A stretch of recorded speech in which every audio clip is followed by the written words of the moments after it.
Pareto. Vilfredo Pareto ने ये introduce किया था। विल्फ्रेडो पैरेटो ने क्या नोटिस किया था?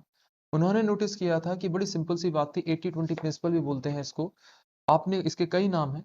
उन्होंने नोटिस किया था कि 80% आउटपुट, अगर 80-20 बोल रहे हैं तो 80 क्या है आउटपुट, 20 क्या है इनपुट। 80% आउटपुट 20% इनपुट से बन रहा होता है, ये हमने एनालाइज किया था। रिजल्ट जो है 80% रिजल्ट किससे आ रहे होते हैं?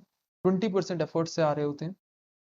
उन्होंने नोटिस किया था 80% कॉन्सिक्वेंसेस किस वजह से होते हैं, उसके कॉजेस क्या होते हैं? 20% कॉजेस होते हैं। तो उन्होंने ये 80% 20% का रूल देखा था। और उन्होंने ये भी बोला था, हमने हमने रिचर्ड की बुक पढ़ी थी, रिचर्ड।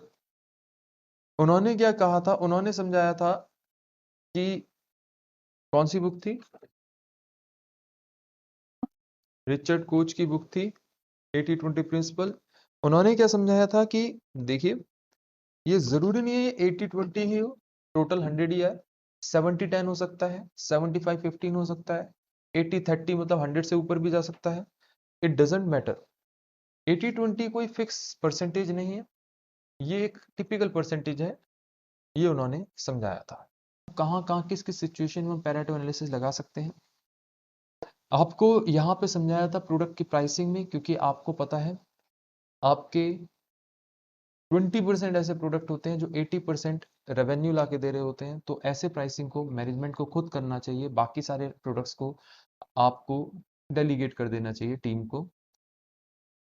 कस्टमर प्रॉफिटेबिलिटी, जो कस्टमर 80% 20% कस्टमर्स ऐसे हैं जो 80% प्रॉफिट ला के दे रहे हैं, उनको बड़े ध्यान से प्राइस करना चाहिए, बहुत ध्यान से उनके प्रोडक्ट्स के को उनके साथ सेल्स प्रमोशन वगैरह लगाना चाहिए, उनके कस्टमर प्रोफाइल को बड़ा ध्यान से देखना चाहिए, कस्टमर रिलेशनशिप मैनेजमेंट सीआरएम वगैरह पे फोकस करना चाहिए, ताकि यहाँ से हम एक्सटेंशन वगैरह से उसी प्रोडक्ट से ज़्यादा उसी कस्टमर से ज़्यादा रेवेन्यू ला सकें, या उस तरीके के कस्टमर्स को इंक्रीज कर सकें और ज़्यादा से ज़्यादा प्रॉफिटेबिलिटी हम अर्न कर सकें।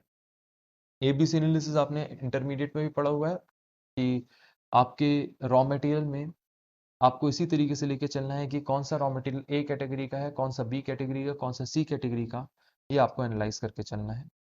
एक्टिविटी बेस्ड एनालिसिस मैंने आपको समझाया था कि एक्टिविटी बेस्ड कॉस्टिंग के अंदर आपको पता है आपके जो 20% ऐसे ड्राइवर्स हैं जो ओवरहेड की 80% कॉस्ट को ड्राइव करते हैं, जिनकी वजह से वो कॉस्ट लग रही होती है, तो उनको आपको बड़े बड़े केयरफुली स्पेंड करना है। आपको उनको उनके अंदर नॉन वैल्यू एडेड एक्टिविटीज हटानी है, उनको बहुत अच्छे से मॉनिटर करना है, ताकि उनकी कॉस्ट एलोकेशन वगैरह में गलती नहीं होनी चाहिए।